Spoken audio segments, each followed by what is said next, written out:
3 साल हो चुके थे बेटे को अपना घर छोड़कर विदेश में बसे हुए। इन 3 सालों में बूढ़ी माँ और ज्यादा बूढ़ी हो गई थी। 75 वर्ष की उम्र में सुलोचना देवी की याददाश्त काफी कमजोर होती जा रही थी। उन्हें रोजमर्रा की चीजें याद न रहती, लेकिन जो उन्हें हमेशा याद रहता वह था उनका बेटा। दिन हो या रात एक पल भी ऐसा ना होता जब उन्हें अपने बेटे की याद न आती। दूसरी तरफ बेटा था जो साल भर में एक आध बार अपने माँ को फोन कर लिया करता और 1-2 मिनट से ज्यादा बातें भी ना किया करता। फिर भी यह बूढ़ी माँ टकटकी लगाए अपने बेटे का इंतजार करती रहती। एक दिन बेटे का विदेश से फोन आया। हेलो हेलो, सुन रही हो ना माँ? अनिल बोल रहा हूँ, तुम्हारा बेटा। कैसी हो माँ? मैं ठीक हूँ बेटा, तुम बहू और मेरा पोता कैसा है? माँ ने पूछा। सब अच्छे हैं माँ, मैं अगले हफ्ते गाँव आ रहा हूँ माँ तुम्हें लेने। अब हम सब साथ में ही लंदन में रहेंगे माँ। तुम्हारी बहू कह रही थी माँ को यहाँ पर लेकर आओ, बेचारी अकेली वहाँ परेशान होती होगी। बेटे ने कहा। माँ की बूढ़ी सूखी आंखें आंसुओं से भीग गई। उसके कमजोर शरीर के नस नस में खुशी की लहर दौड़ गई। बेटे और बहू का अपने प्रति प्रेम देखकर माँ का मन खुशी से भर आया। बेटे ने आगे कहा, माँ तैयार रहना माँ, मुझे ज्यादा दिन छुट्टियां नहीं है।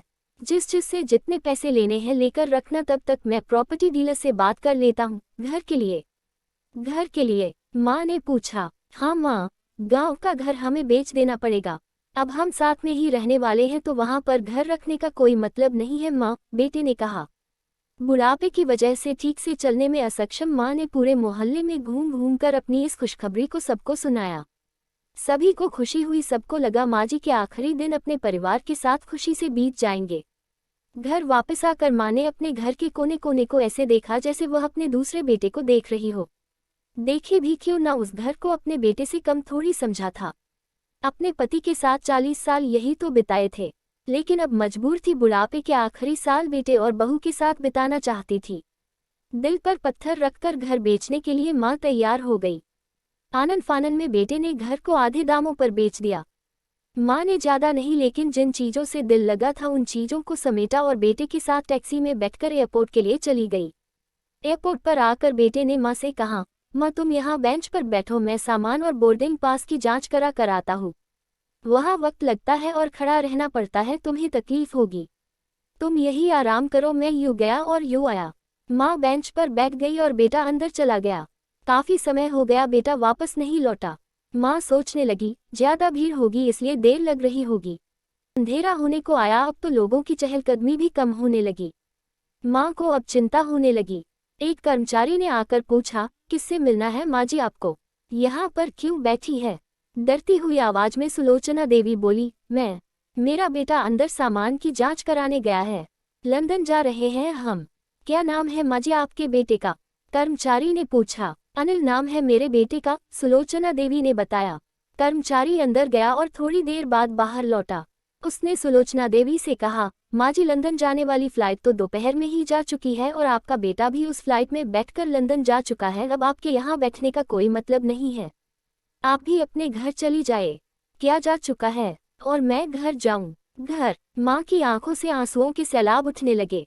जैसे तैसे माँ घर पहुंची जो अब उसका था ही नहीं, बिक चुका था। वो वही बरामदे में तुलसी के पास सो गई। घर के नए मालिक को उस पर दया आई तो एक कमरा किराए से उसको दे दिया। पेंशन के पैसों से खाना और किराए का बंदोबस्त हो जाता था।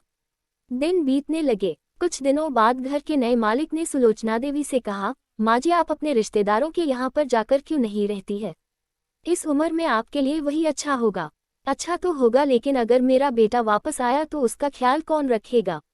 मेरा बेटा बहुत भोला है, उसे अपना ख्याल रखना बिल्कुल नहीं आता। मैं कहीं नहीं जाऊंगी, क्या पता कब उसे मेरी जरूरत पड़ जाए। माँ ने कहा। दोस्तों, सच बता रहा हूँ, माँ की ऐसी बातें सुनकर मेरी आंखों में आंसू आ गए। किसी ने सच ही कहा है, पूत कपूत हो सकता है लेकिन माता कभी कुमाता नहीं होती। दोस्तों, आप सभी से हाथ जोड़कर विनती करता हूँ, अपने माता पिता की जितनी हो सके सेवा करना। उनके साथ कभी बुरा बर्ताव मत करना। अगर आपको कहानी अच्छी लगी हो तो चैनल को सब्सक्राइब करें। मिलती हूँ मैं आपसे मेरी एक और कहानी में, तब तक के लिए बाय।